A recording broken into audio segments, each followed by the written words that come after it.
ជំរាបសួរស្វាគមន៍សាជាថ្មីជាមួយនឹងរថយន្ត Chevrolet Captiva Premia ស៊េរីឆ្នាំ2025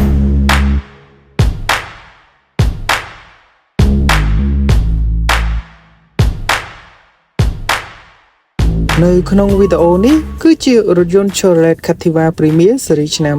2025ដែលមានការគាំទ្រខ្លាំងមែនទែនហើយបើនិយាយអំពីតម្លៃវិញបងប្អូនទាំងអស់គ្នាប្រហែលជាបានដឹងមកហើយតាក់ទងជាមួយនឹងការបញ្ចុះតម្លៃផ្ទាល់ពីរោងចក្រតែម្ដងហើយកាន់តែពិសេសសម្រាប់ពុកម៉ែបងប្អូនដែលមិនចង់ចំណាយលុយទិញជាសាច់ប្រាក់សុទ្ធនោះក៏អាចធ្វើការរំលោភបានផងដែរ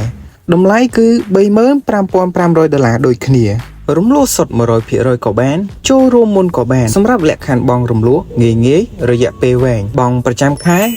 $299ពុកម៉ែបងប្អូននឹងទទួលបានឡានថ្មីខ្លាញ់គោរបស់សហរដ្ឋអាមេរិកមានការធានាត្រឹមត្រូវនៅចាំដល់ណាទៀតឡានថ្មីអបសុនទំនើបប្រព័ន្ធសុវត្ថិភាពខ្ពស់សម្រាប់ព័ត៌មានលម្អិតបន្ថែមអាចទំនាក់ទំនងមកខ្ញុំបាទបន្តបានខ្ញុំបាទហើយសូមអរគុណសូមជម្រាបលាជួបគ្នានៅវីដេអូក្រោយ